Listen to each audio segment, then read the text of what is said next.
ಮುಷ್ಯಂತಿ M ಸೂರಯಃ ತೇಜೋ ವಾರಿವೃತಾಂ ಯಥಾ ವಿನಿಮಯೋ ಯತ್ರ ತ್ರಿಸರ್ಗೋ ವೃಷಾ ಧಾಮ್ನಾ ಸ್ವೇನ ಸದಾ ನಿರಸ್ತಕುಹಕಂ ಸತ್ಯಂ ಪರಂ ಧೀಮಹಿ ಸೃಷ್ಟಿಸ್ಥಿತ್ಯಪ್ಯಯೇಹಾನೇತಿ ದೃಶಿತಮೋ ಬಂಧಮೋಕ್ಷಾಶ್ಚ ಯಸ್ಮಾತ್ ತಸ್ಯ ಶ್ರೀ ಬ್ರಹ್ಮ ರುದ್ರ ಪ್ರಭೃತಿ ಸುರನರದ್ವೀಷಶತ್ರುರಾತ್ಮಕಸ್ಯ ವಿಷ್ಣೋರ್ವ್ಯಸ್ತಾಃ ಸಮಸ್ತಾಃ ಸಕಲಗುಣನಿಧಿಃ ಸರ್ವದೋಷವ್ಯಪೇತಃ ಪೂರ್ಣಾನಂದೋ ಅವ್ಯಯೋ ಯೋ ಗುರುರಪಿ ಪರಮಃ ಚಿಂತಯೇತಂ ಮಹಾತ್ಮಂ ಯೇಷಾಂ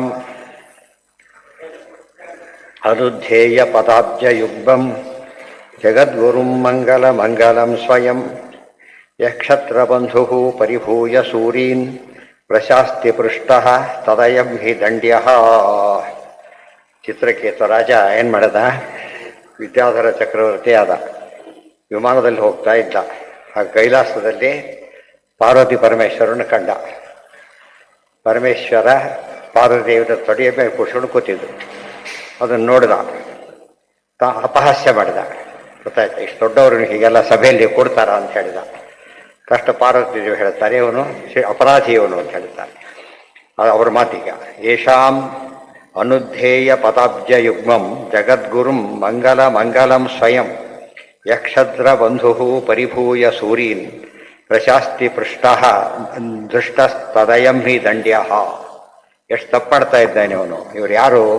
ಜಗದ್ಗುರುಂ ಮಂಗಲಮಂಗಲಂ ಶಿವ ಮಂಗಲಮಂಗಲಂ ಸ್ವಯಂ ಯೇಷಾಂ ಅನುಧ್ಯೇಯ ಪದಾಬ್ಜಯುಗ್ಮಂ. ದೊಡ್ಡ ದೊಡ್ಡ ಜ್ಞಾನಿಗಳಿಂದ ದೇವತೆಗಳಿಂದ ಧ್ಯಾನಿಸಲ್ಪಡತಕ್ಕಂಥ ಪಾದಕಮಲ ಉಳ್ಳವರು. ಆಮೇಲೆ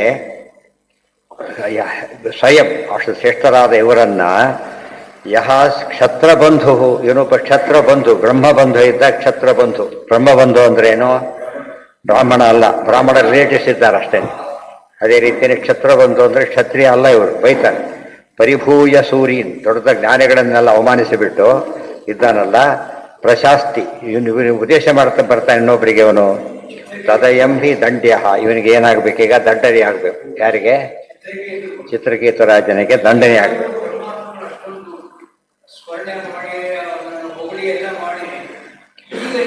ಏನು ಇಷ್ಟೊತ್ತು ಕೇಳಿರೋದೇನು? ಪ್ರಾರಬ್ಧ ಬಂದಾಗ ಆ ರೀತಿ ಆಗತ್ತೆ. ಆಮೇಲೆ ತಪ್ಪು ಒಪ್ಕೊಬಿಡ್ತಾರೆ. ಜ್ಞಾನಿಗಳಿಗೂ ಕೂಡ ಏನಾಗುತ್ತೆ, ಎಷ್ಟಂತ ಹೇಳಿದೆ, ಮೇನ್ NH ಅಲ್ಲಿ ಆಕ್ಸಿಡೆಂಟ್ ಮಾಡೋರೆಲ್ಲ ಇದನ್ನು ಸ್ವಲ್ಪ ಮೋಸ್ಟ್ ಸೀನಿಯರ್ಸು ಎಕ್ಸ್ಪರ್ಟ್ಸ್ ಅವರು ಇರ್ತಾರೆ.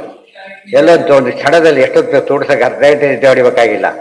ಸ್ವಲ್ಪ ಈಗಂದ್ರೆ ಸಾಕು, ಎರಡಾಗೋಗುತ್ತೆ, ಹೋಗೋದಿಲ್ಲ. ಎಲ್ಲ ಯಾಕೆ ಹೋಗುತ್ತೆ? ಅಪರೋಕ್ಷ ಜ್ಞಾನಿಗಳಾದ್ರಿಂದ ಅದು ಹೋಗೋದಿಲ್ಲ. ಮೋಕ್ಷ ಗ್ಯಾರಂಟಿ ಅವರಿಗೆ. ಬಟ್ ಕೆಲವು ಏನಾಗುತ್ತೆ, ಕೆಲವು ಸಲ ಅಲ್ಲೇ ಶಿಕ್ಷೆ ಕೊಟ್ಬಿಡ್ತಾರೆ.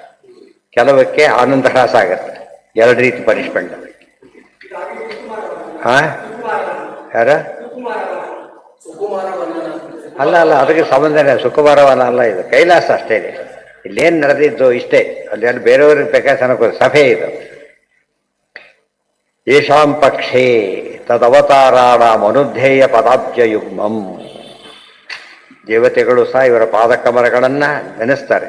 ವಿಷ್ಣು ಬ್ರಹ್ಮ ಪ್ರಾಣವೀಂದ್ರಾನ್ ತದ್ದಾರಾನಪಿ ಋತೆ ಹರಃ ಧ್ಯೇಯೋ ಹರೇಃ ಪಾರ್ಷದಾದ್ಯೈಃ ಧ್ಯಾಯನ್ ಹರಿಚತುರ್ಮುಖೌ ಪ್ರಾಣಮೇಷಾಂ ತಥಾ ದಾರಾನ್ ನ ಸ್ವತಂತ್ರತೆಯ ಕ್ವಚಿತ್ತಿತಿ ತಂತ್ರಮಾಲಾಯ. ಇವರೊಂದು ಪ್ರಶ್ನೆ ಬಂತು. ಇವರು ಯಾರಿವರು? ರುದ್ರದೇವರು ಅಂದರೆ ಯೇಷಾಂ ಅನುಧ್ಯೇಯ ಪದಾಬ್ಜಯುಗ್ಮಂ, ದೇವತೆಗಳಿಂದ ಧ್ಯಾನಿಸಲ್ಪಡತಕ್ಕಂತಹ ಪಾದಕಮಲಗಳುಳ್ಳವರು, ಎರಡು ಪಾದಕಮಲವುಳ್ಳವರು ಅಂತ ಹೇಳಿದರು. ನಮಗೇನು ಪ್ರಶ್ನೆ ಬರುತ್ತಾಗ? ವಿಷ್ಣು ಎಲ್ಲರೂ ಸ್ತೋತ್ರ ಮಾಡಿಬಿಡ್ತಾರಂತ ಕೇಳಿದ್ರೆ ಅಲ್ಲ, ಅವ್ರನ್ನ ಬಿಟ್ಟು ಅಂತ ಅರ್ಥ. ವಿಷ್ಣು ಬ್ರಹ್ಮ ಪ್ರಾಣ ವೀಂದ್ರ. ವಿಷ್ಣು ಬ್ರಹ್ಮದೇವರು, ಪ್ರಾಣದೇವರು. ಆಮೇಲೆ ವೀಂದ್ರ ಅಂದ್ರೆ ಯಾರು? ಗರುಡ. ಇವರನ್ನು ಬಿಟ್ಟು ತದಾರಾಧನಮಪಿ ತದ್ದಾರಾನಪಿ ಋತೇಹರ, ಅವರ ಪತ್ನಿಯರನ್ನು ಬಿಟ್ಟು, ಪತ್ನಿಯರು ಯಾರು ಬಂದ್ರೀಗ? ಲಕ್ಷ್ಮೀ ಸರಸ್ವತಿ ವಾರುಣಿ ಅವರೆಲ್ಲ ಬಂದರು. ಧ್ಯೇಯೋ ಹರೇಹೇ ಪಾರ್ಷದಾದ್ಯೈಹಿ, ಉಳಿದವರಿಂದ ಧ್ಯೇಯರೇ, ಇಂದ್ರಾದಿ ದೇವತೆಗಳಿಂದ ಧ್ಯೇಯರೇ ಹೊರತು ಯಾರಿಂದ ಧ್ಯೇಯರಲ್ಲ? ಇವರಿಂದ ಅಲ್ಲ. ಇದೆಲ್ಲ ಸರಿಯಾಗಿ ನೋಡೋದಕ್ಕೆ ಏನನ್ಸುತ್ತೆ? ಇಂಥ ವಾಕ್ಯ ಇಟ್ಕೊಂಡು ಬಿಡ್ತಾರೆ ನೋಡಿದ್ರ. ದೊಡ್ಡ ಸರ್ವೋತ್ತಮ ಅಂತ ಹೇಳೋದಕ್ಕೆ ಹೋಗ್ತಾನೆ. ಅಲ್ಲ, ಅದಕ್ಕೆ ಇನ್ನೊಂದು ವಾಕ್ಯ ಹೇಳಿಬಿಟ್ಟಿದೆ, ತಂತ್ರಮಾಲಾ ಗ್ರಂಥದಲ್ಲಿ ಹೇಳ್ತಾರೆ, ಹಾಗಲ್ಲ ಅಂತ ಹೇಳಿ. ಹಾ ಅಂಡರ್ಸ್ಟುಡ್ ಅಲ್ಲಿ. ಯಾಕೆಂದ್ರೆ ಇಬ್ರು ಸಮ ಗರುಡ ಶ್ರೇಷ್ಠ ಯಾರಿಗೆ ಸಮಾನ ಕಕ್ಷೆಯವರು ಅವ್ರಿಗೆ ಮತ್ತೆ ಹೇಳಬೇಕಾಗಿಲ್ಲ. ಹಾ ಬ್ರಹ್ಮ ಪ್ರಾಣ ಅಂತ ಹೇಳ್ಬೇಕಾದ್ರೆ ಅದ್ರ ಬಗ್ಗೆ ಹೆಚ್ಚು ಸಂಶಯ ಬರಬಾರದು ಎಂಬ ದೃಷ್ಟಿಯಿಂದ ಬ್ರಹ್ಮದೇವರು ತಂದೆ, ಪ್ರಾಣದೇವರು ತಂದೆ, ಗೊತ್ತಾಯ್ತಾ? ತಂದೆ ಮಗ ನಮಸ್ಕಾರ ಮಾಡ್ತಾರಾ ಅಂತ ಹೇಳೋದಕ್ಕೋಸ್ಕರ. ಇವರೆಲ್ಲ ಅಣ್ಣಂತಿರು, ಗರುಡ ಶ್ರೇಷ್ಠರ ಅಣ್ಣಂತಿರು, ಅವರು ಮಾಡೋದಿಲ್ಲ, ಉಳಿದವ್ರು ಮಾಡ್ತಾರೆ. ಇದೆಲ್ಲ ತಾರತಮ್ಯ ಎಷ್ಟು ಕಡೆ ಬರುತ್ತೆ, ಒಂದು ಕಡೆ ಎಲ್ಲ ಎರಡು ಕಡೆ ಎಲ್ಲ. ಯೇಷಾಂ ಪಕ್ಷೆ ತದವತಾರಾಣಂ ಅನುಧ್ಯೇಯ ಪದಾಬ್ಜಯುಗ್ಮ. ಬರೀ ಮೂಲದಲ್ಲಿ ಅಷ್ಟಲ್ಲ, ಅವತಾರಗಳಲ್ಲೂ ಕೂಡ ಅವರು ಧ್ಯಾನ ಮಾಡ್ತಾರೆ ಇವರನ್ನ, ಯಾರು ಬೇರೆಯವರು. ಇಷ್ಟ ತಿಳಿಸಿ ಪ್ರಾಣಮೇಷಾಂ ತಥಾ ದಾರಾನ್ ನ ಸ್ವತಂತ್ರತೆಯ ಕ್ವಚಿತ್. ಸ್ವತಂತ್ರರು ಅಂತ ತಿಳ್ಕೊಂಡು ಯಾರು ಆರಾಧನೆ ಮಾಡೋದಿಲ್ಲ, ಈ ರೀತಿ ಮಾಡ್ತಾರೆ. ಇದು ಸ್ಪಷ್ಟೀಕರಣ. ಅದೇ ರಾಯಸ್ತೋತ್ರ ಸರ್ವವಿದ್ಯಾ ಪ್ರವೀಣವನ್ನು ರಾಘವೇಂದ್ರ ಆಚಾರ್ಯ ಬಿಟ್ಟು ಬಿಡ್ತಾರೆ. ಆಗಿದ್ರೆ ಜೈತೀರ್ಥವರೆಲ್ಲ ಅವರೇ ಹೇಳಿದ್ರು, ಯಾರೇ ಹೇಳ್ಬಿಟ್ಟಿದ್ದಾರೆ ದೊಡ್ಡವರು ಅಂತ ಹೇಳಿಬಿಟ್ಟು ಅವರೇ ಹೇಳಿದ ಮೇಲೆ ಅವ್ರು ಬಿಟ್ಟರೆ ಆಯ್ತು, ಮುಗಿದೋಯ್ತು ಅಷ್ಟೇ. ತುಂಬ ಹೊತ್ತಾಗಲಿಲ್ಲ, ಆಗಲೇ ಒಪ್ಕೊಂಡ್ಬಿಟ್ಟ ತಪ್ಪಾಯ್ತು ಅಂತ ಹೇಳ್ಬಿಟ್ಟು ಹೇಳ್ತಾನೆ ನೋಡಿ. ನೈವಾತ್ಮ ನಾ ಪರಶ್ಚಾಪಿ ಕರ್ತ ಸ್ಯಾತ್ ಸುಖ ದುಃಖಯೋ ಕರ್ತಾರಂ ಮನ್ಯತೆ ಅತ್ರ ಅಜ್ಞಾ ಆತ್ಮಾನಂ ಪರಮೇವಚ. ಇದೆಲ್ಲ ಭಾಗವಂತ ಮಾಡಿದಂಥ ಒಂದು ಲೀಲೆ. ನಾ ಹೇಳಿದ ತಪ್ಪೇ, ಅದು ನಾನು ಕ್ಷಮೆ ಕೇಳ್ತೇನೆ ಅಂತ ಹೇಳ್ಬಿಡ್ತಾನೆ. ಮತ್ತೆ ಹೇಳ್ತಾನೆ, ನೀವು ವಾಪಸ್ ತಗೊಳ್ಳಿ ಅಂತ ಕೇಳೋದಿಲ್ಲ ಶಾಪನ, ನನಗೆ ಶಿಕ್ಷೆ ಆಗಬೇಕು ಅಂತ ಹೇಳ್ತಾನೆ. ಇವೆಲ್ಲ ಏನು ಅಕ್ಸೆಪ್ಟ್ ಮಾಡ್ತಾರೆ, ಭಾರಿ ಮುಖ್ಯ ಇದು. ಭಗವತಾ ಕೃಪ್ತಂ ತದೇವ ನೇತಂ ಭವೆ. ದೇವರು ಏನು ನಿರ್ಮಾಣ ಮಾಡಿರ್ತಾರೆ ಅದು ಆಗಲೇಬೇಕು, ಹಾಗೆ ಆಗುತ್ತೆ. ಗುಣಪ್ರವಾಹ ಅತೇತಸ್ಮಿನ್ ಕಹ ಶಾಪಃ ಕೋತು ಅನುಗ್ರಹ ಕಹ ಸ್ವರ್ಗೋ ನರಕಃ ಕೋ ವಾ ಕಿಂ ದುಃಖಂ ಸುಖಮೇವ ಚ.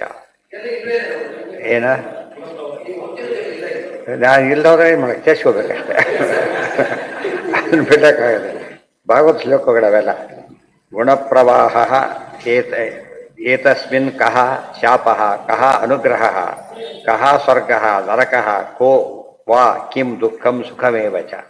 ದೇವರ ಅನುಗ್ರಹ ಇಲ್ಲದೇನೆ ಯಾವುದಕ್ಕೂ ಅರ್ಥ ಇಲ್ಲ ಅಂತ ಹೇಳ್ಬಿಡ್ತಾರೆ. ತುಂಬ ಇಂಪಾರ್ಟೆಂಟ್. ಅನುಗ್ರಹ ಅಂದ್ರೇನು, ಶಾಪ ಅಂದ್ರೇನು, ಇದು ಅಂದ್ರೇನು, ಎಲ್ಲದಕ್ಕೂ ಮೂಲ ಕಾರಣ ಯಾರು? ಪರಮಾತ್ಮ. ಇಲ್ಲದೆ ಹೋದರೆ ಏನು ಉಪಯೋಗ ಇಲ್ಲ. ಅದರಲ್ಲಿ ಇದೆಯಾ? ಇಲ್ಲ, ಇದೇ ಇದರಲ್ಲಿ. ಮತ್ತೆ ಅದು ಶ್ಲೋಕ ಇಲ್ಲದೆ ಹೋದ್ರೆ ಮುಂದಿನ ತಾತ್ಪರ್ಯ ಅರ್ಥ ಆಗಲ್ಲ, ಇರಬೇಕು. ಶಾಪ ಕೊಟ್ಟು ಅವರೇ ಶಾಪ ಕೊಡ್ತಾರೆ. ದುರ್ದರೆ ಸುಮ್ಮನೆ ಇರ್ತಾರೆ. ಅವ್ರು ಹೇಳ್ತಾರಪ್ಪ, ನೀವು ದುರ್ದರೆ ಅರ್ಥ ಮಾಡ್ಕೊಂಡಿಲ್ಲ, ಶಾಪ ಕೊಡ್ತಾ ಇದ್ವಿ. ಬಟ್ ಇಷ್ಟಾರು ಯೋಚನೆ ಮಾಡ್ಬೇಕು ನೀನೀಗ. ತುಂಬಿಸಿ ಇಷ್ಟೆಲ್ಲ ದೊಡ್ಡ ದೊಡ್ಡ ದೇವತೆಗಳು ಇವ್ರನ್ನ ಧ್ಯಾನ ಮಾಡ್ತಾ ಕೂತಿರ್ಬೇಕಾದ್ರೆ ತಪ್ಪು ಅಂತ ಹೇಳ್ತೀಯಾ? ನಿನಗೆ ಸಂಶಯ ಬಂದರೆ ಕೇಳು, ತಪ್ಪಲ್ಲ. ಅದು ಏನು ತಿಳ್ಕೊಂಡು ನಕ್ಬಿಟ್ಟ, ಅಪಹಾಸ್ಯ ಮಾಡ್ದ, ಅದಕ್ಕೆ ಶಾಪ ಕೊಡ್ತಾನೆ. ಅಥೋ ಅನ್ಯೇಷಾಂ ವರಹ ಶಾಪೋ ಗುಣದೇಶ ಪ್ರಕರ್ತೃತ ಸ್ವತಃ ಪ್ರಾಪ್ತ ಭೇದಕೃತಿ ವಾಸನಾರೂಪಿಣೋ ಯಥಾ ವಿದ್ಯಮಾನಸ್ಯ ಮನಸಿ ಯಥಾ ಸ್ವಪ್ನೇಷು ದರ್ಶನಂ ಭಗವದ್ವಶತಾ ಯಸ್ಮಾತ್ ಸರ್ವೇಷಾಂ ಜ್ಞೇಯಮೇವ ತತೀತಿ ಪ್ರಕಾಶ ಸಂಹಿತಾಯ. ಅಲ್ಲೇನು ಬಂತು, ಏನು ಭಗವಂತ ಹೇಳ್ತಾನೋ ತೀರ್ಮಾನ ಮಾಡ್ತಾನೋ ಅದು ಹಾಗೇ ಆಗುತ್ತೆ ಅಂತ ಹೇಳಿದ್ರು. ಬೇರೆ ಕಾರಣ 1000 ಇರ್ಬೋದು, ಇಲ್ಲ ಅಂತೇನೂ ಇಲ್ಲ. ಬಟ್ ಅಲ್ಟಿಮೇಟ್ ಯಾವುದು? ದೇವ್ರದ್ದು. ಇದನ್ನು ತಿಳ್ಕೊತಾನ. ಇದೆಲ್ಲ ಕೂಡ ನೀವು ಶಾಪ ಕೊಟ್ಟಿರಿ, ಅವ್ರು ಶಾಪ ಕೊಟ್ಟಿರಿ ಅಂತ ಹೇಳೋಕೆ ಕೊಟ್ಟಿಲ್ಲ ನಾನೀಗ. ದೇವ್ರು ಹಾಗೆ ಯೋಚನೆ ಮಾಡಿದ್ದಾನೆ, ನಾನು ತಪ್ಪು ಮಾಡಿದ್ದೇನೆ, ಶಿಕ್ಷೆ ಕೊಡ್ತಾನೆ. ಯಾರ ಮೂಲಕ ಕೊಟ್ಟರು ಶಿಕ್ಷೆನೇ ಅಂತ ಹೇಳ್ತಾನೆ. ನಚಾಶ್ಚ ಕಶ್ಚಿತ್ ದೈತ ಪ್ರತೀಪೋ ನಜ್ಞಾತಿ ಬಂಧು ನ ಪರೋ ನ ಚ ಸ್ವಃ ಸಮಸ್ಯ ಸರ್ವತ್ರ ನಿರಂಜನಸ್ಯ ಕುತೋನುರಾಗ ಕುತಯೇವ ರೋಷಃ. ದೇವ್ರ ಬಗ್ಗೆ ಇದೆಲ್ಲ ವೈಷಮ್ಯ ನಿರ್ಗಣ್ಯ ಅಧಿಕರಣ ಇದೆಯಲ್ಲ. ಪರಮಾತ್ಮನಿಗೆ ಏನಿಲ್ಲ, ಯಾರ ಬಗ್ಗೆನೂ ವೈಷಮ್ಯ ಇಲ್ಲ, ನೈರ್ಘಣ್ಯ ಕ್ರೌರ್ಯ ಇಲ್ಲ ಅಂತ ಹೇಳೋದಕ್ಕೆ ಒಳ್ಳೆ ಶ್ಲೋಕ ಇದು.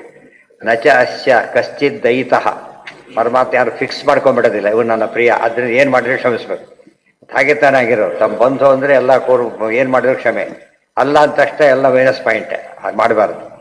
ನಚಾಸ್ಯ ಕಶ್ಚಿತ್ ದಯಿತಃ ಪ್ರತೀಪಃ, ವಿರೋಧಿ ಅಂತ ಇಲ್ಲ. ನಚ ಜ್ಞಾತಿ ಬಂಧು, ಸಂಬಂಧಿ ಅಂತಿಲ್ಲ, ಬಂಧು ಅಂತಿಲ್ಲ. ಅದು ಪೌಂಡ್ರಕವಾಸ್ತೇವ ಅಣ್ಣ, ಶೃಗಾಲಯಸ್ತೇವ ಅಣ್ಣ, ತಪ್ಪು ಮಾಡಿದ್ದು ಕೊಂದೇ ಬಿಡುತ್ತಾನೆ. ಬಂಧು ನಪರೋ ನಚ ಸ್ವಹ, ಇವನು ಪರಕ್ಕೆ ಯಾವ ನಮ್ಮವನು ಅಂತ ಯಾವ ಒಂದು ಏನಿಲ್ಲ, ಅಸಂಪ್ಷನ್ ಇಟ್ಕೊಂಡು ಮಾತಾಡೋದಿಲ್ಲ ಕೃಷ್ಣ. ಅದು ಸಮಸ್ಯೆ ಸರ್ವತ್ರ, ಅದಕ್ಕೆ ಸರ್ವತ್ರ ಸಮನಾಗಿದ್ದಾನೆ. ಸರ್ವತ್ರ ಸಮ ಅಂದರೆ ಇಂಪಾರ್ಷಿಯಲ್ ಆಗಿದ್ದಾನೆ. ತಪ್ಪು ತಪ್ಪೇ, ಸರಿ ಸರಿನೇ. ನಿರಂಜನಸ್ಯ, ಅವರಿಗೆ ಲೇಪನೇ ಇಲ್ಲ. ಕುತೋ ಅನುರಾಗ ಕುತಯೇವ ರೋಷಃ. ಅನುರಾಗ ಅಂದ್ರೆ ಪ್ರೀತಿ, ಸುಮ್ಮನೆ ಪ್ರೀತಿ ಎಲ್ಲಿಂದ ಬರುತ್ತೆ? ಸುಮ್ಮನೆ ದೋಷ ಯಾಕೆ ಮಾಡ್ತಾನೆ? ಏನೋ ಕಾರಣ ಇರಬೇಕು ಅಂತ ಅರ್ಥ. ಸೇವಾಯೋಗಿ, ಸಾಮಾನ್ಯವಾಗಿ ಜಡ್ಜಸ್ ಹೇಳಿದ್ದನ್ನು ಯಾತಕ್ಕೆ ತೀರ್ಮಾನ ಒಪ್ತಾರೆ? ವಯಸ್ಸಾಗಿರೋದಿಲ್ಲ. ಅವರು ಫ್ಯಾಕ್ಸ್ ನೋಡ್ಕೊಂಡು ಉತ್ತರ ಕೊಡ್ತಾರೆ ಅಷ್ಟೇ ಹೊರತು ಬೇರೆ ಕೊಡೋದಿಲ್ಲ.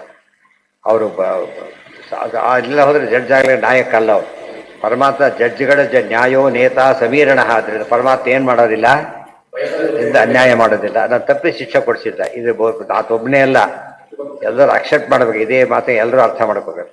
ನಮಗೆ ನೋಡಿ ನಮ್ಮ ದೃಷ್ಟಿಯಿಂದ ಕೆಟ್ಟದಾಗಿದೆ, ನಾವೇನು ಕೆಟ್ಟದ್ದು ಮಾಡೇ ಇಲ್ಲ ಅಂದ್ಕೊಂಡಿರ್ತೀವಿ. ಆದರೆ ದೇವರು ಕೊಟ್ಟಿರೋದಾದ್ರಿಂದ ತೇನ ವಿನ ಋಣಮಪಿ ನ ಚಲತಿ. ಏನೋ ಆಗಿದೆ ಆಗಿದೆ ಅಷ್ಟು, ಅದು ಅಕ್ಸೆಪ್ಟ್ ಮಾಡ್ಬೇಕಷ್ಟೆ. ದೇಹಿನಾಂ ದೇಹ ಸಂಯೋಗಾತ್ ಅದು ಬಂದು ಹೇಳ್ತಾರೆ. ನಚಾಸ್ಯ ಕಶ್ಚಿತ್ ದಯಿತಃ ಪ್ರತೀಪೋ ನಜ್ಞಾತಿ ಬಂಧು ಪರಹ ನಚ ಸ್ವಹ. ಆಮೇಲೆ ಸಮಸ್ಯ ಸರ್ವತ್ರ ನಿರಂಜನಸ್ಯ ಶಾಶ್ವತ ಸಮಃ. ವಿಷ್ಣುಸಹಸ್ರ ಸಮ ಅಂತ ಬಂದಿದೆ. ಸರ್ವತ್ರ ನಿರಂಜನಸ್ಯ ಸಮ ಶಬ್ದಕ್ಕೆ ಅರ್ಥ ಇದು. ವಿಷ್ಣುಸಹಸ್ರ ಸೇರಿಸ್ಕೋಬೇಕಿಲ್ಲ. ಸಮ ಅಂದ್ರೇನು? ಯಾವುದೇ ರೀತಿಯ ಪಕ್ಷಪಾತವನ್ನು ಯಾವ ಕಾಲಕ್ಕೂ ಮಾಡೋದಿಲ್ಲ. ನಿರಂಜನಸ್ಯ ಕುತು ಅನುರಾಗ ಕುತ ಏವ ದೋಷಃ. ಹೊಗಳಿದ ಮಾತ್ರಕ್ಕೆ ದೇವರಿಗೇನು ಕೋಡ್ ಬರಲಿಲ್ಲ, ಬೈದ ಮಾತ್ರಕ್ಕೆ ಅದು ಹೋಗಲಿಲ್ಲ, ಗೊತ್ತಾಯ್ತಾ? ಆದ್ದರಿಂದ ದೇವರಿಗೇನು ಆಗಬೇಕಾಗಿಲ್ಲ. ಆದರೂ ಶಿಕ್ಷೆ ಕೊಡ್ತಾನೆ. ಏನರ್ಥ? ನ್ಯಾಯ ಸಲ್ಲಿಸ್ಬೇಕು, ಅದು ಕೊಡ್ತಾನೆ. ಸೇವಾಯೋಗ್ಯಾತಿರೇಕೇಣ ಸ್ವಾನಾಮಪಿ ನ ದಾಸ್ಯತಿ ಅಪರಾಧಾತಿರೇಕೇಣ ನಾಣ್ಯಸ್ಯ ಅತಃ ಸಮೋಹರಿಹಿ ಇತಿ ಮಹಾತ್ಮೆ. ಇದಿಷ್ಟು ಕೂಡ ವಿಷ್ಣು ಸಹಸ್ರನಾಮ ಭಾಷ್ಯ. ದೇವರು ಯಾತಕ್ಕೆ ಸಮ ಅಂತ ಕೇಳಿದರೆ, ಸೇವಾಯೋಗ್ಯ ಅತಿರೇಕೇಣ ಸ್ವಾನಾಮಪಿ ನ ದಾಸ್ಯತಿ. ತನ್ನ ಪರಮಭಕ್ತರೇ ಇರಬಹುದು, ಆದರೆ ಫಲ ಕೊಡ್ಬೇಕಾದ್ರೆ ಏನು ಮಾಡ್ತಾನೆ ಆ ಸಮಯದಲ್ಲಿ? ಸೇವಾ ಅವ್ರ ಪರ್ಫಾರ್ಮೆನ್ಸ್ ನೋಡಿ ಕೊಡ್ತಾನೆ. ಕ್ಲಾಸಲ್ಲಿ ನಂಬರ್ 1 ಹುಡುಗ, ಅವನು ಪರೀಕ್ಷೆ ಸರಿಯಾಗಿ ಬರೋದಿಲ್ಲ, ಏನು ಮಾಡ್ತಾನಾಗ?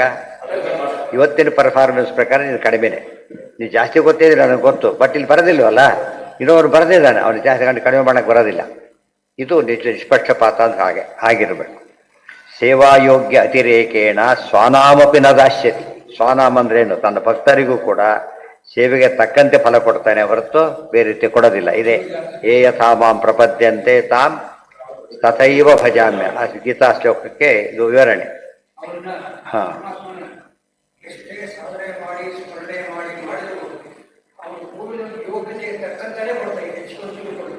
ಎಲ್ಲ ಯೋಗ್ಯತೆ, ಅನಾದಿ ಕರ್ಮ ಮತ್ತು ಪ್ರಯತ್ನ ಮೂರನ್ನು ಯಾವಾಗಲೂ ಸೇರಿಸಿ ಹೇಳಬೇಕು.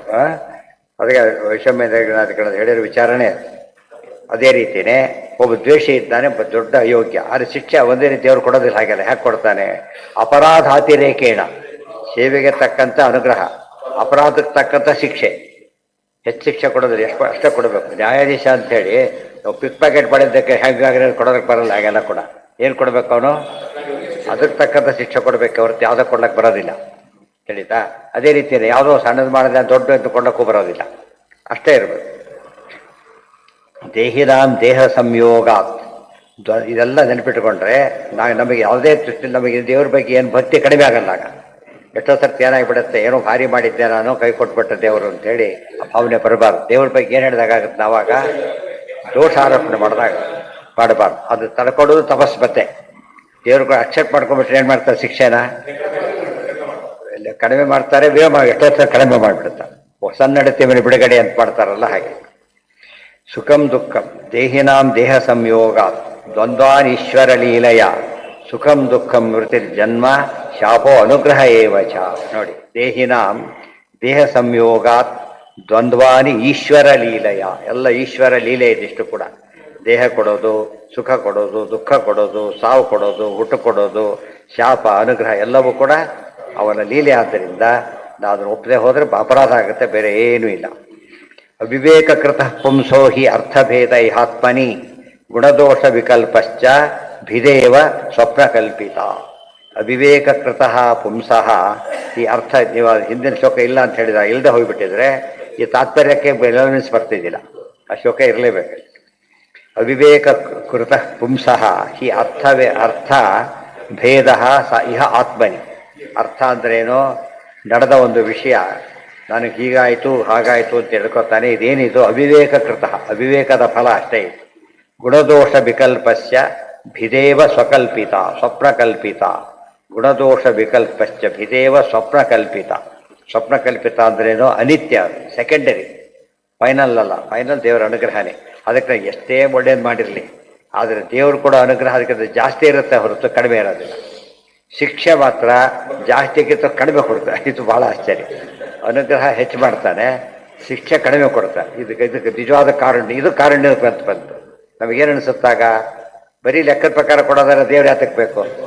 ಅವ್ರು ತರದು ಲೆಕ್ಕದ ಪ್ರಕಾರ ಹೋಗಿ ನಿಂದೆ ಅದಕ್ಕೆ ಮೀಮಾಂಸಕ ಹೇಳಿದ್ದು ಅದನ್ನೇನೆ. ಎಲ್ಲ ಹಣೆ ಬಾರ ನನ್ನ ಕರ್ಮ, ನೀನೇನು ಮಾಡ್ತೀವಿ ಬಿಡು. ತಸ್ಮೈ ನಾ ಮಾಡಿದ ಕರ್ಮ ಬಲವಂತವಾದರೆ ನೀ ಮಾಡುವ ದಾಸರ ಹಾಡಿದೆ. ಬಟ್ ಹಾಗೆ ಹೇಳಿಲ್ಲ ಅವರು, ತಮಾಷೆಗೆ ಹೇಳಿದ್ದು. ನಿಜವಾಗ್ಲೂ ಕೂಡ ಪಾಪ ನೀನೇನು ಮಾಡ್ತೀವಿ ಅಂತ ಹೇಳ್ಬೇಕಾದ್ರೆ ನೀನೇ ಮಾಡೋದು ಅಂತ ಒಪ್ಕೊಳ್ಳೋದು, ಆ ರೀತಿ ಅಷ್ಟೇ ಹೊರ್ತಿದಲ್ಲ. ಸೊ ಅದಕ್ಕೆ ಉಪಮರ್ದ ಮಾಡೋ ರೈಟ್ ಯಾರಿಗಿದೆ? ಡಿಸ್ಕ್ರಿಷನ್ ಪವರ್ ಅಂತ ಹೇಳ್ತೀವಲ್ಲ ಅದು.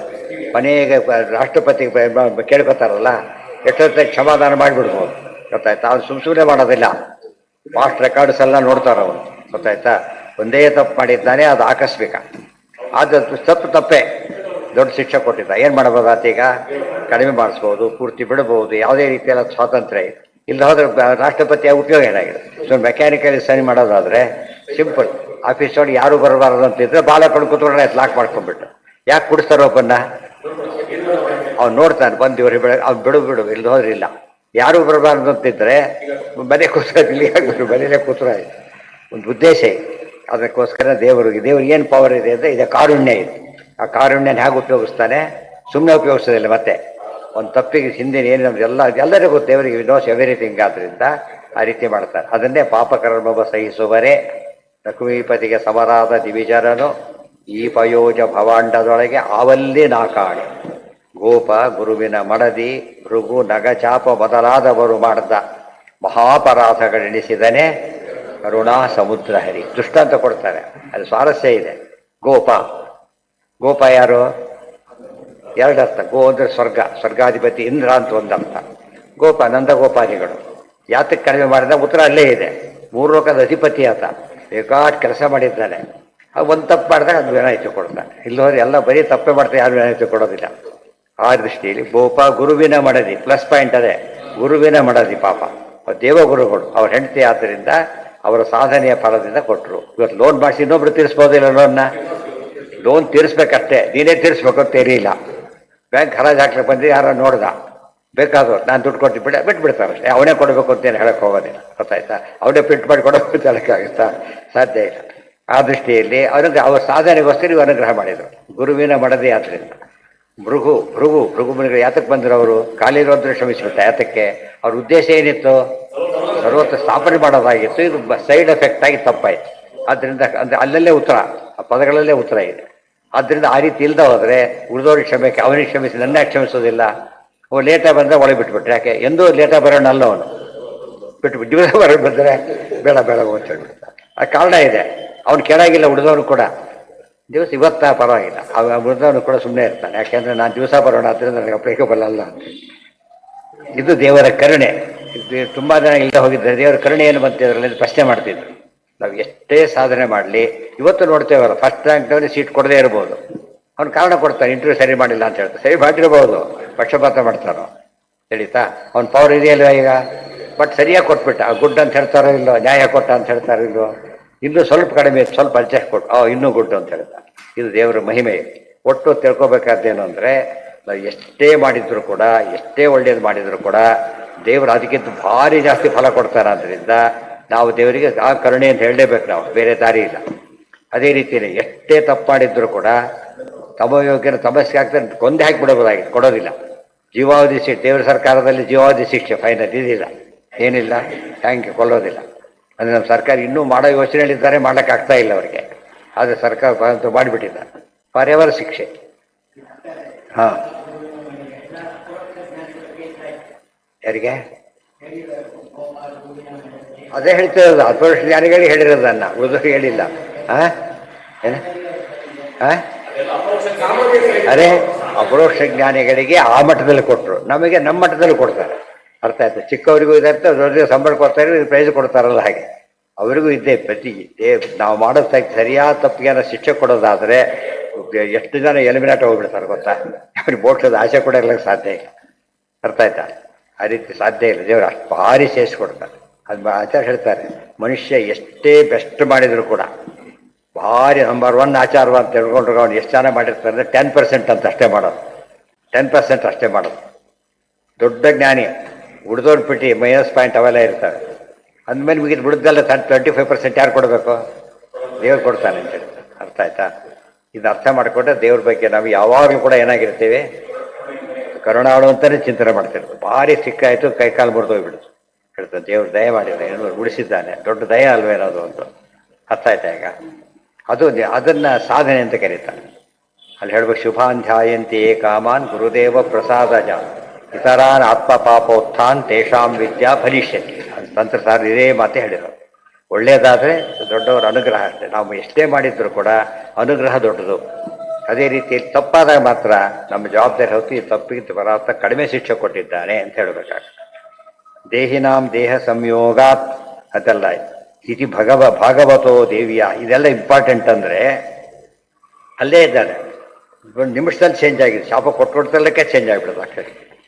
ಇತಿ ಭಾಗವತೋ ದೇವ್ಯಾ ಪ್ರತಿಶಾಪಂ ಪ್ರತಿಶಪ್ತು ಮಲಂತಮಃ ಊರ್ಧ್ವಾ ಸಂಜಗೃಹೇ ಶಾಪಂ ಏತಾವತ್ ಸಾಧು ಲಕ್ಷಣಂ. ನೋಡಿ, ಮಹಾಭಾರತನೇ ಹೇಳ್ಬಿಡೋದು.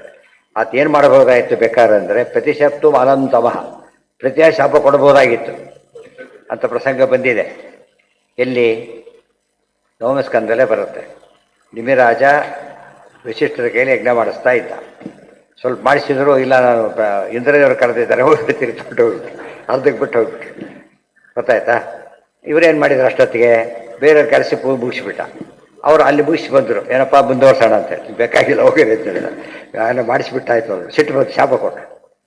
ಏನು ನಾನು ಗುರುವಾದ ನಾನು ಕೈ ಬಿಟ್ಬಿಟ್ಟಿಯಾ? ಶಾಪ ಕೊಟ್ಟರು. ಅವರು ತಪ್ಪು ಮಾಡಿ ಶಾಪ ಕೊಟ್ಟರು. ನಿಮಗೆ ನಾನು ಶಾಪ ಕೊಡ್ತೀನಿ ಅಂತ ಕೊಟ್ಟ. ಮತ್ತು ಆ ರೀತಿ ಕೊಟ್ಟು ಆ್ಯಕ್ಚುಲಿ ತಪ್ಪದು, ಆ ಅರ್ಥದಲ್ಲಿ ತಪ್ಪೇ. ಮುಂದೇನಾಯ್ತು, ಪಶ್ಚಾತ್ತಾಪ ಪಡ್ತಾರೆ, ಆ ವಿಚಾರ ಬೇರೆ. ತಕ್ಷಣ ಏನು ಮಾಡಿದ ಅಲ್ಲೀಗ ಪ್ರತಿ ಶಾಪ ಕೊಟ್ಟ. ಈತ ಕೊಡ್ಬೋದಾಗಿತ್ತು, ಆದರೆ ಕೊಡಲಿಲ್ಲ. ಅದು ತಕ್ಷಣ ತಪ್ಪು ತಿದ್ಕೊಂಡ್ಬಿಟ್ಟ. ಆದ್ದರಿಂದ ಗ್ರೇಟು. ಹಾಂ, ಶಾಪ ಬೈಲಕ್ಕೇನಂತೆ, ಶಾಪ ಕೊಡೋಕೆ ನಡಿಬೇಕಾಗಿಲ್ಲ. ಅದೆಲ್ಲ ಕೂಡ ಬಹಳ ಆಗುಲಿತ್ತು, ಬಣ್ಣ ತೂರ್ಬೋದಲ್ಲ. ಅದು ಮಾಡ್ತಾರೋ ಇಲ್ಲ ಇವತ್ತು? ಯಾರಿಗೆ ಮತ್ತೆ ಹೇಳಿದ್ದಾರೆ, ಅಜ್ಞಾನ ಬಂದರೆ ಗಾಂಧಾರಿ ಕೃಷ್ಣನಿಗೆ ಕೊಡಲಿಲ್ಲ. ಕೃಷ್ಣನ ದೊಡ್ಡವರು ಬೇರೆ ಅಲ್ಲಲ್ಲ ಇವರು. ಅಷ್ಟಾಯ್ತಾ? ನೋಡಿ, ಕೇಸ್ ಇದೆಯಲ್ಲ ಈಗ. ಇದೆ ಗಾಂಧಾರಿ ಒಂದು ದಿವಸ ಬೈಯೋರು ಎಷ್ಟು ಸರಿ ಸಿಗಲ್ಲ ದೇವ್ರನ್ನ. ಎಲ್ಲಕ್ಕಿಂತ ಜಾಸ್ತಿ ಬೈಯೋ ದೇವ್ರನ್ನೇ ಬೈತಾರೆ ತುಂಬ ಜನ. ಇಲ್ಲ ಅಂತ ಹೇಳೋದು ಬೈಯೋದೆ, ದೇವರಿಲ್ಲ ಅಂತ ಹೇಳಿ ಬೈದಾಗಲಿಲ್ಲ. ಇತಿ ಭಾಗವತು. ನೋಡಿ, ಅದಕ್ಕೆ ಯಾತಕ್ಕೆ ಭಗವದ್ ಭಕ್ತ ಅಂತ ಅರ್ಥ ಮಾಡಿಕೊಂಡ. ಅನಂತಮಃ ಕೊಡಬೋದಾಗಿತ್ತು, ಆತ ಕೊಡಲಿಲ್ಲ. ಮುಂದೇನಾಗ್ತಿತ್ತ ವಿಚಾರ ಬೇರೆ. ಎಷ್ಟೋ ಸರ್ತೆ ತಂದೆನೇ ಮಗನ ಹೊಡೆದು ಬಿಡ್ತಾನೆ. ಮಗ ಹೊಡಿ ಮಾಡೋದು ಸರಿಯಿಲ್ಲ, ಹೊಡಿತಾರೆ. ಎಷ್ಟೋ ಜನ ಪೇಪರ್ಗೆ ಹಾಕ್ತಿರ್ತಾರೆ, ಹೊಡೆದವರು ಸಿಕ್ತ ವಿಷಯ ಕೊಡೋರು ಇದ್ದಾರೆ, ಕೊಲ್ಲರೂ ಇದ್ದಾರೆ. ಗೊತ್ತಾಯ್ತಾ? ಸಾಮಾನ್ಯವಾಗಿ ತಂದೆ ಹಣ್ಣು ಮುದುಕ ರೋಗಿ ಇರ್ತಾರೆ, ಇವನು ನೋಡಿ ಗುಂಡ ಇದ್ದಾಗಿರ್ತಾನೆ. ಅವ್ನು ನೋಡಿ ಸತ್ತ ಹೋಗ್ಬಿಡ್ತಾನೆ. ಬೇಕಾದ್ರೆ ಸಹಿಸ್ಕೊತಾನೆ. ಯಾತಕ್ಕೆ ಗೊತ್ತಾ? ಯಾಕಿದು ಅಲ್ಲಿ ಫುಲ್ ಹಕ್ಕಿದೆ ಹೊಡೆಯೋದಕ್ಕೋಸ್ಕರ. ಈ ವಿವೇಕ ಎಲ್ಲರಿಗೂ ಬರೋದಿಲ್ಲ. ಆ ಟೈಮ್ನಲ್ಲಿ ಏನು ಮಾಡಿಬಿಡ್ತಾರೆ, ತಿರುಗಿ ಹೊಡೆದು ಬಿಡಬಹುದು. ಆ ಥರ ಮಾಡೋದಿಲ್ಲ, ಅದು ದೊಡ್ಡತನ. ಅದಕ್ಕೆ ಹೇಳ್ತಾರೆ ಏತಾವ ಸಾಧು ಲಕ್ಷಣ ಕೊಂಡಾಡ್ತಾರೆ. ನೋಡಿದ್ರ, ಇದು ಸಜ್ಜನ ಲಕ್ಷಣ. ಬೈದು ಸಜ್ಜನ ಲಕ್ಷಣ ಅಲ್ಲ, ತಿದ್ಕೊಂಡಿದ್ದು ಸಜ್ಜನ ಲಕ್ಷಣ. ಇದು ಗುಡ್ ಅಂತ. ತಪ್ಪು ಒಪ್ಕೊಂಡ್ಬಿಟ್ರೆ ಏನಂತಾರೆ, ತಕ್ಷಣ ಗುಡ್ ಅಂದ್ಬಿಡ್ತಾರೆ. ಪ್ರತಿಶಪ್ತು ಅಲಂತಮಃ. ಇದು ನಿಮ್ಮ ಮೇಲ್ನೋಟಕ್ಕೆ ಏನು ಕಾಣಿಸುತ್ತೆ ಅಂದರೆ, ಇದು ಪ್ರತಿಶಾಪ ಕೊಂಡಾಗ ಭಾರಿ ಶಕ್ತಿ ಇತ್ತು ಅಂತ ಕಾಣುತ್ತೆ. ಆ ಅರ್ಥ ಹಾಗಲ್ಲ ಅಂತ ಹೇಳ್ತಾರೆ. ದೇವ ಏವ ತದನ್ನೇಭ್ಯ ಶಕ್ತಾನಶ್ಚತ್ರ ಸಂಶಯ. ದೇವತೆಗಳಂಥವ್ರಿಗೆ ಶಾಪ ಕೊಡಬೇಕಾದ್ರೆ ಅವರಿಗೆ ದೊಡ್ಡ ದೇವತೆಗಳಾಗಬೇಕು ಹೊರತು ಉಳಿದವರಿಗೆ ಆ ಶಕ್ತಿ ಇರೋದಿಲ್ಲ. ಈತನಿಗೆ ಸಂಬಂಧನೇ ಇದೆ. ಅಂತ ಯಾವ ಕಕ್ಷೆ ಬರ್ತಾನೀತ? ಚಕ್ರವರ್ತಿ ಅಷ್ಟೇ ಈತ, ದೇವ ಗುಂಪಿಗೆ ಬರೋದಿಲ್ಲ ಫಸ್ಟು. ಆದರೆ ಅಶಕ್ತ ಅಪಿ ಶಕ್ತಾನಾಂ ಶಕ್ತಾ ಶಾಪಾದಿಷು ಸ್ಫುಟಂ. ಅಶಕ್ತ ಅಪಿ ಶಕ್ತಾನಾಂ ಶಕ್ತಾ ಶಾಪಾದಿಷು ಸ್ಫುಟಂ. ತಥಾಪಿ ಅಶಕ್ತಿ ಸರ್ತೆ ಅಶಕ್ತರಾದವರು ಕೂಡ ಮೇಲುವರಿಗೆ ಏನು ಮಾಡಿಬಿಡ್ತಾರೆ, ಶಾಪ ಕೊಡ್ತಾರೆ. ಆದರೆ ತಥಾಪಿ ಅಶಕ್ತೈರ್ವಿಹಿತ ಶಾಪಾಹ ಶಾಪಾದ್ಯಾ ಶಕ್ತಿಮತ್ಸುತು.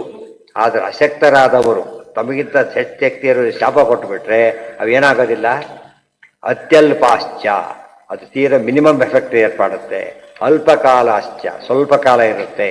ನಾ ಸಮ್ಯಕ್ ಪ್ರಭವಂತಿ ಚ, ಸರಿಯಾಗಿ ನಡೆಯೋಕ್ಕೆ ಸಾಧ್ಯತೆಯೇ ಇಲ್ಲ. ಯತ್ನೇನ ಅಪೋಹಿತು ಶಕ್ಯ ಉತ್ತಮೈಸ್ತು ನ ಸಂಶಯ. ಪ್ರಯತ್ನ ಪಟ್ಟರೆ ಬೇಕಾದ್ರೆ ರಿಜೆಕ್ಟು ಮಾಡಿಬಿಡ್ಬೋದು. ಉಲೂಪಿ ಅರ್ಜುನಿಗೆ ಶಾಪ ಕೊಟ್ಟರು. ಉಲೂಪಿಯಲ್ಲಿ ಅರ್ಜುನ ಅರ್ಥಾತ್ ಸಂಬಂಧ ಇಲ್ಲ. ಆದರೆ ಅರ್ಜುನ ಏನು ಮಾಡಿದೆ, ಈಗ ಇಂದ್ರೆ ಒಂದು ವರ್ಷಕ್ಕೆ ಮಾತ್ರ ಅಪ್ಲೈ ಆಗಲಿ, ಅದು ಕೂಡ ನಿಜವಾಗ್ಲೂ ಅಲ್ಲ, ಅಪರೆಂಟ್ ಆಗಲಿ ಹೇಳ್ಬಿಟ್ಟು ಮುಗಿದೋಯ್ತು ಅಷ್ಟೆ. ಬೇಕಾದ್ರೆ ರಿಜೆಕ್ಟ್ ಮಾಡ್ಬೋದಿರ್ತಾರೆ, ಬೇಕಾಗಿಲ್ಲ ಹೋದ್ರೆ ಮುಗಿದೋಯ್ತಾರೆ. ಈ ತಹಸೀಲ್ದಾರ್ ಡಿ ಸಿ ಸಸ್ಪೆಂಡ್ ಮಾಡ್ತೀನಿ ನಾನು ತಹಸೀಲ್ದಾರ್ ಹೊರಟ್ರೆ ಇವನ್ ಸಸ್ಪೆಂಡ್ ಆಗ್ತಾರೆ ಫಸ್ಟ್ ಇಮಿಡಿಯೇಟ್ ಆಗಿ. ಆದ್ದರಿಂದ ಇವ್ರ ಪುಣ್ಯ ಹಾಳಾಗುತ್ತೆ ಹೊರತು ನಿಜವಾದ ಎಫೆಕ್ಟ್ ಕ್ರಿಯೇಟ್ ಆಗಿ. ಕೆಲವು ಸತಿ ಏನು ಮಾಡ್ತಾರೆ ಗೊತ್ತಾ, ಮಾಂಡವ್ಯರು ಕಡಿಮೆ, ಯಮದೇವರ ಮೇಲೆ ಶಾಪ ಅಕ್ಸೆಪ್ಟ್ ಮಾಡಿದ್ರೆ ಯಾತಕ್ಕೆ? ಪುಣ್ಯ ಸಂಪಾದನೆಗೋಸ್ಕರ. ಅದಕ್ಕೆ ಪುಣ್ಯ ಹಾನಿ ಆಯ್ತು, ಪುಣ್ಯ ಬಂತು. ಯತ್ತೇನ ಅಪೋಹಿತು ಶಕ್ಯಾ ಉತ್ತಮೈಸ್ತು ನ ಸಂಶಯ ಉತ್ತಮೇಶು ಕೃತ ಶಾಪಾ ಕರ್ತॄಣಾಂ ಜ್ಞಾನ ಪುಣ್ಯಯೋ. ಆದರೆ ಇವ್ರಿಗೇನಾಗುತ್ತೆ ಹೇಳಿಬಿಟ್ರು, ಏನಾಗೋದಿಲ್ಲ ಇವರಿಗೆ, ಹಬ್ಬಬ್ಬ ಅಂದ್ರೆ ಚೂರಾಗ್ಬೋದು ಅಷ್ಟೇ. ಆದರೆ ಶಾಪ ಕೊಟ್ಟವನಿದ್ದಾನಲ್ಲ ದೊಡ್ಡವರಿಗೆ, ಅವನ ಗತಿ ಏನಾಗುತ್ತೆ ಗೊತ್ತಾ? ಉತ್ತಮೇಶು ಕೃತ ಶಾಪಾ ಕರ್ತॄಣಾಂ ಜ್ಞಾನ ಪುಣ್ಯಯೋ ನಿಶೇಷಣ ನಿಹಂತಾನ. ಕರ್ತೃನ ಜ್ಞಾನ ಪುಣ್ಯ ಸಂಪಾದನೆ ಮಾಡಿರ್ತಾನೆ, ಸರ್ವನಾಶ ಆಗಿಬಿಡುತ್ತೆ ಅಂತ ಹೇಳ್ತಾರೆ. ಕೊಟ್ಟರೆ ಎಲ್ಲ ಕೆಲಸ ಕಳ್ಕೊತಾನೆ ಅಂತ ಹೇಳೋದೆಲ್ಲ ಆ ರೀತಿ. ಕೆಲಸ ಹೋಯ್ತು ಅಂದ್ಮೇಲೆ ಗ್ರ್ಯಾಚ್ಯುಟಿ ಕೊಡ್ತೀರಾ, ಕೆಲಸ ಹೋಗಿ ಕೊಡ್ತಾರೆ ಅವರಿಗೆ, ಪೆನ್ಷನ್ ಯಾವ್ಯಾವುದು ಸಿಗೋದಿಲ್ಲ, ಹೋಗ್ಬಿಡುತ್ತಾರೆ ಆ ಥರ. ನಿಶೇಷೇಣ ನಿಹಂತಾರ ತದನುಗ್ರಹವಂತರ ಸದಾರಯೋ ಬ್ರಹ್ಮ ವಿಷ್ಣೋ. ಆಮೇಲೆ ವರಶಾಪಾದಯೋ ಅಖಿಲಾಹ. ಯಾರೇ ಒಂದು ಶಾಪ ಕೊಟ್ಟರೆ, ವರ ಕೊಟ್ಟರೆ 100% ನಡೆಯುತ್ತೆ, ಶಾಪ 100% ನಡೆಯುತ್ತೆ ಅಂದರೆ ಲಕ್ಷ್ಮೀನಾರಾಯಣರು ಕೊಟ್ಟರೆ ಶಾಪನ ಯಾರು ಏನು ಮಾಡೋಕ್ಕೆ ಬರೋದಿಲ್ಲ. ಅದಕ್ಕೇನೆ ಅಂಬರೀಷ್ ಅವರು ಏನು ಮಾಡಿದರು, ಚಕ್ರ ಬಂದ ಕಾಲಕ್ಕೆ ಅವರೆಲ್ಲ ಇದು ಪರಮಾತ್ ಚಕ್ರ ಏನು ಅಡ್ಡ ಬರೋದಿಲ್ಲ, ನಮ್ಮ ಕೈಯಲ್ಲಿ ಆಗೋದೇ ಇಲ್ಲ, ನಮ್ಗೆ ಇಷ್ಟವೂ ಇಲ್ಲ ಅಂತ ಹೇಳ್ಬಿಡ್ತಾರೆ. ತುಂಬ ಇಂಪಾರ್ಟೆಂಟ್. ನಿಶೇಷೇಣ ನಿಹಂತಾರ ತದನುಗ್ರಹವಂತರ ಸದಾರಯೋ ಬ್ರಹ್ಮ ವಿಷ್ಣುವೋ. ಬ್ರಹ್ಮವಾಯುಗಳು ಮತ್ತು ಸರಸ್ವತಿ ಭಾರತೀಯರು ಇವ್ರ ಬಗ್ಗೆ ಯಾಯನ ಶಾಪ ಕೊಟ್ಟರು ಏನು ಮಾತಾಡಾಗಿಲ್ಲ. ವರ ಕೊಟ್ಟರು 100%, ಶಾಪ ಕೊಟ್ಟರು 100%. ನಿಷ್ಫಲ ಏವ ನಿಶ್ಚಯಾತ್ ತದನ್ನೇನ ಕೃತ ಸರ್ವೇ ನಿಷ್ಫಲ ಏವ ನಿಶ್ಚಯಾತ್ ನಚಾಪಿ ಅವಾಂತರ ಶಾಪಾ ಭವಂತೇಷಾಂತು ಕುತ್ರಚಿತ್. ಶಾಪಕ್ಕೆ ಅವಾಂತರ ಶಾಪ ಏನೇ ಕೊಟ್ಟರು ಅವೆಲ್ಲ ಯೂಸ್ಲೆಸ್ ಅವು. ವರ ವಿಷ್ಣೋ ಶ್ರೇಯಶ್ಚ ಬ್ರಹ್ಮಣಶ್ಚ ಸ್ಯುಃ ಯಥಾಕ್ರಮಂ. ಇವ್ರದ್ದು ಮಾತ್ರ ಯಾವ ಕಷ್ಟನೂ ಮತ್ತೆ ಮಾಡಬೇಡಿ ಅಂತ ಇನ್ನೊಂದ್ಸರ್ತಿ ಹೇಳ್ತಾರೆ. ಉತ್ತಮೈರಧಮಾನಾಂತೂ ವರಾ ಶಾಪಾ ಯಥೋದಿತಂ ಸಂಪೂರ್ಣ ಫಲದ ಏವ ನಾತ್ರ ಕಾರ್ಯ ವಿಚಾರಣ ಇತಿ ಸ್ಕಾಂದೆ. ಸಾಮಾನ್ಯವಾಗಿ ಉತ್ತಮರು ಯಾರೇ ವರ ಕೊಟ್ಟು ಚಿಕ್ಕವರಿಗೆ ನಡೆಯುತ್ತೆ, ಆದರೆ ನಡೆಯುತ್ತೆ ಅಲ್ಲ, ನಡೆಯುತ್ತೆ. ಟ್ರಾನ್ಸ್ಫರ್ ಪಾಲನೆ ಮಾಡಬೇಕು ಅವರಿಗೆ. ಮತ್ತೆ ಅವ್ರು ಕ್ಯಾನ್ಸಲ್ ಮಾಡ್ಬೇಕಾದ್ರೆ ಅವ್ನು ಮಾಡಬೇಕು, ಇಲ್ಲ ಮೇಲ್ನವ್ರು ಮಾಡಬೇಕು, ಕೆಳಗಿನವ್ರು ಮಾಡೋಕ್ಕಾಗೋದು. ನಾನೇ ಹೋಗೋದಿಲ್ಲ ಅಂತಂದ್ರೆ ಹೋಗಿ ಮನೆಗೆ ಹೋಗಿ ಪೂರ್ತಿ ಅಂತ, ಅಲ್ಲಿಗೆ ಹೋಗೋದಿಲ್ಲ, ಮನೆಗೆ ಹೋಗಿಬಿಡ ಇರ್ತಾರೆ ಅಷ್ಟೇ, ಏನು ಮಾಡೋಕ್ಕೆ ಬರೋದಿಲ್ಲ. ದೇವರದ್ದು ಮಾತ್ರ ಎಲ್ಲರೂ ಒಬ್ಬೆ ಮಾಡಬೇಕು. ಯದ್ಭೀಷ ಉದಯಿಸಿ ಸೂರ್ಯ ಚಂದ್ರ ಎಲ್ಲರೂ ಕೂಡ ಹೆದರಿ ನಡೆಯೋದು ಯಾರಿಗೆ? ಪರಮಾತ್ಮನಿಗೆ. ಇದೆಲ್ಲ ನೋಡಿ ಪ್ಯಾರ ಹೇಗಿದೆ ಪ್ರಕರಣ, ಸತ್ಸಂಖ್ಯಾನ ಇದ್ದಾಗ. ಸಣ್ಣವರು ದೊಡ್ಡವರಿಗೆ ಶಾಪ ಕೊಟ್ಟರೆ ಏನಾಗುತ್ತೆ, ಇದೊಂದು ಸರ್ತಿ ಹೇಳಿದ ಮೇಲೆ ಯಾವುದೇ ಪುರಾಣದಲ್ಲಿ ಏನೇ ಕಥೆ ಬಂದರೂ ಸೇರಿಸ್ಕೊಂಡ್ಬಿಟ್ರೆ ಮುಗಿದೋಗುತ್ತೆ.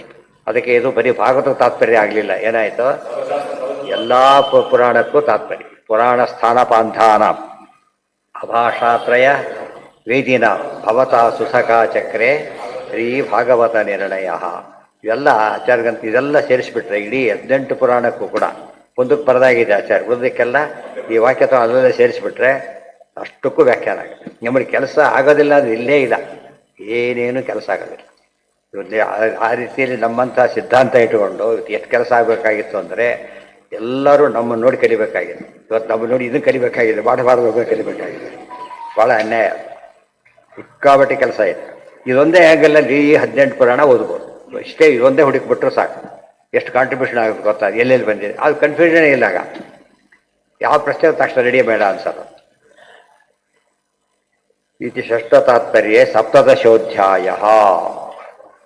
ಇವಳದ ಕಥೆ ಹೇಳಕ್ಕೆ ಹೋಗಲಿಲ್ಲ, ಅದಿರೋದು ನಿಶ್ಚಯ ಆದ್ದರಿಂದ ಹೇಳೋದಕ್ಕೆ ಹೋಗಲಿಲ್ಲ. ಇದು ಡೌಟ್ ಬಂತು, ಅದು ಕ್ಷಮಿಸಿದ್ದು, ತಪ್ಪು ಮಾಡಿದ್ದು, ಕ್ಷಮಿಸಿದ್ದು, ಅದು ಶಾಪ ಕೊಡದೆ ಹೋಗಿ ಎಲ್ಲದನ್ನು ಕೂಡ ಅನಲೈಸ್ ಮಾಡಿಬಿಟ್ಟು ಈ ವ್ಯಾಖ್ಯಾನ ಅಂದರೆ ಹೇಗಿರಬೇಕು, ನಿರ್ಣಯ ಅಂದರೆ ಹೇಗಿರಬೇಕು ತೋರಿಸ್ತಾರೆ. ಪ್ರತಿಪದಾರ್ಥ ಕೊಟ್ಟರೆ ದೊಡ್ಡವರು ಬರೆಯೋ ಲಕ್ಷಣ ಅಲ್ಲ, ಪ್ರತಿಪದಾರ್ಥ ಬರಿತಾ ಕೊಡೋದಿಲ್ಲ ಅವರು. ಆ ಲೆವೆಲ್ನಲ್ಲಿ ಇರ್ತಾರೆ ಓದೋರು ಈಗಾಗಲೇ. ಆದ್ದರಿಂದ ಅವ್ರಿಗೇನು ಹೆಲ್ಪ್ ಮಾಡಬೇಕು ಅದನ್ನು ಮಾಡಬೇಕು. ಏನು ವರ ಯಾರು ಕೊಡ್ತಾರೆ ಏನು ಗೊತ್ತಾಗಲಿಲ್ಲ. ಯಾರು ಕೊಡಲಿಲ್ಲ, ಅಕ್ಸೆಪ್ಟ್ ಮಾಡ್ತಾನೆ, ವೃತ್ರಾಸುರನ ಹುಡ್ತಾನೆ. ಯಾತಕ್ಕೆ ಅಲ್ಲ, ಅದಕ್ಕೆ ಇನ್ನೊಬ್ರು ಸೇರ್ಕೊಂಡೆ ಇನ್ನೊಬ್ರ ಜೊತೆಗೆ. ಆ ಕೆಟ್ಟ ವೃತ್ರಾಸುರ ಸೇರ್ಕೊಂಡ್ಬಿಟ್ಟ, ಗೊತ್ತಾಯ್ತಾ. ಕೆಟ್ಟದಕ್ಕೆಲ್ಲ ಅವ್ನು ರೆಸ್ಪಾನ್ಸಿಬಲ್, ಒಳ್ಳೇದಕ್ಕೆ ಅವ್ನು ಅದಕ್ಕೆ ಕೇಳಿದ್ರೆ ಬೇಕು ಅಂದ್ಬಿಡಿದ ನನ್ನ ಅಂತ. ಅದಿದ್ದು ಅಷ್ಟು ರಹಸ್ಯ ಕೇಳ್ತಾರ. ಅದಕ್ಕೆ ಪ್ರಶ್ನೆ ಮಾಡಿದೆ. ಯಾಕೆ ಕೇಳಿದ ಅಂದರೆ ಸುಜೀವಿ ಅವನು ಅವ್ನ ಹಿಂದಿನ ಬ್ಯಾಕ್ಗ್ರೌಂಡ್ ಹೇಳಿದರು. ಆ ವೃತ್ರಾಸುರ ಸೇರಿಕೊಂಡೆ. ತಸ್ಯಾಹ ಅಧೀಶ್ವರ ಕೊನೆಯ ಅಧ್ಯಾಯ ಯಾವುದರಲ್ಲಿ? ಷಷ್ಠ ಸ್ಕಂಧ. ತಸ್ಯಾಹ ಅಧೀಶ್ವರ ಸಾಕ್ಷಾತ್ ತ್ವಮೇಕಃ ಪುರುಷಃ ಪರಃ ತ್ವಂ ಸರ್ವಯಜ್ಞಂ ಯುಜ್ಯೇಯಂ ಕ್ರಿಯೇಯಂ ಫಲಭುಗ್ಭವಾನ್ ಯಜ್ಞಃ ಕ್ರಿಯಾ. ತಸ್ಯಾಹ ಅಧೀಶ್ವರಃ ಸಾಕ್ಷಾತ್ ತ್ವಂ ಏಕಃ ಪುರುಷಃ ಪರಃ. ಎಲ್ಲದಕ್ಕೂ ಮಹಾಲಕ್ಷ್ಮಿಗೆ ಅಧಿಪತಿಯಾದವನು ಪರಮಾತ್ಮ ಒಬ್ಬನೇ. ತ್ವಂ ಸರ್ವಯಜ್ಞ ಯುಜ್ಯೇಯ, ನೀನೇ ಸರ್ವಯಜ್ಞ, ನೀನೇ ಯುಜ್ಯ, ನೀನೇ ಕ್ರಿಯಾ, ನೀನೇ ಫಲವು, ನೀನೇ ಅಂತ ಸ್ತೋತ್ರ ಮಾಡಿಬಿಟ್ಟು ಅದಕ್ಕೆ ಆಚಾರ್ಯ ಹೇಳ್ತಾರೆ, ಇಲ್ಲಿ ಯಜ್ಞ ಅಂತ ಶಬ್ದಕ್ಕೆ ಕ್ರಿಯಾ ಅಂತ ಅರ್ಥ ಮಾಡಬೇಕು. ಮತ್ತು ಕ್ರಿಯಾನೂ ಇದೆ, ಯಜ್ಞನೂ ಇದೆ. ಇವೆಲ್ಲ ಏನಿವು? ಅಂತರ್ಯಾಮೀತು ಯಜ್ಞಾದೇಹೇ ವಿಷ್ಣುರಿಜ್ಯಾದಿನಾಂ ರಮಾ. ಯಜ್ಞಾದಿಗಳಿಗೆ ಅಂತರ್ಯಾಮಿಯಾಗಿ ಸ್ವೀಕಾರ ಮಾಡೋದ್ಯಾರು? ನಾರಾಯಣ. ಇಜ್ಜ ಅದರಲ್ಲಿ ಉಳಿದ ಪದಾರ್ಥಗಳಿವೆ, ಅದು ಏನೇನು ಯಜ್ಞಾರ್ಹ ಪದಾರ್ಥಗಳಿವೆ, ಅದು ಮಹಾಲಕ್ಷ್ಮೀ ದೇವಿ ಮುಖ್ಯ ವಿಮಾನ ದೇವತೆ. ತತ್ತಚ್ಛಬ್ದೈಸ್ತೋ ವಾಚ್ಯೋ ನತು ಸರ್ವಸ್ವರೂಪತಃ. ಏನಂತ ಬಂತು? ದೇವರನ್ನೇ ಯಜ್ಞ ಅಂತ ಕರೆದ್ಬಿಟ್ರು. ವಿಷ್ಣು ಸಹಸ್ರ ಭಾಗ ತಾನೇ ಇರೋದು. ಯಜ್ಞೋ ಯಜ್ಞ ಹುಕ್ಕಿ ಯಜ್ಞ ಅಂತ ಹೇಳ್ಬೇಕಾದ್ರೆ ದೇವರ ಹಾಗೆಲ್ಲ ತಿಳಿ. ಯಜ್ಞನ ದೇವರಲ್ಲ, ಯಜ್ಞನಾಮಕ ರೂಪ ದೇವರದ ಆ ವಿಚಾರ ಬೇರೆ. ಯಜ್ಞಗಳೇ ದೇವರಲ್ಲ, ಯಜ್ಞ ಮುಖ್ಯ ಪ್ರತಿಪಾದ್ಯನಾದವನು ದೇವರು, ಆ ಅರ್ಥ. ಅದೇ ರೂಪದ ಇದೆ ಸರಿ ಅರ್ಥ. ಬಟ್ ಬರೀ ಯಜ್ಞನೇ ದೇವರು ಅಂತ ತಿಳ್ಕೊಳಕ್ಕೆ ಹೋಗ್ಬಾರ್ದು. ಅಶ್ವಮೇಧ ಯಜ್ಞ ಬೇರೆ, ಫಲ ಕೊಟ್ಟು ಅನುಗ್ರಹ ಮಾಡೋ ಪರಮಾತ್ಮ ಬೇರೆ. ಆದರೆ ಯಜ್ಞನಾಮಕ ಭಗವಂತ ಯಜ್ಞ ಅದು ಬೇರೆ. ಪರಮಾತ್ಮ ಎಲ್ಲ ಹೆಸರಿನ ರೂಪ ಇದ್ದೇ ಇರುತ್ತೆ, ಆ ವಿಚಾರ ಬೇರೆ. ಆದರೆ ವಸ್ತುವಿನೊಂದಿಗೆ ಅಭೇದ ಹೇಳೋದಕ್ಕೆ ಹೋಗಬಾರ್ದು. ಅದನ್ನು ತಿಳಿಸಕ್ಕೆ ಅರ್ಥ ಬರೀತಾರೆ. ತತ್ತಚ್ಛಬ್ದೈ ತಥೋ ವಾಚ್ಯೋ ನತು ಸರ್ವಸ್ವರೂಪತಃ. ಯಜ್ಞದ ಸ್ವರೂಪ ಅಂತ ಅರ್ಥ ಅಲ್ಲ. ಅಂತರ್ಯಾಮಿ ಶ್ರೇಯಶ್ಚಾಪಿ ವಿಷ್ಣುರೇವರ ಸಂಶಯ.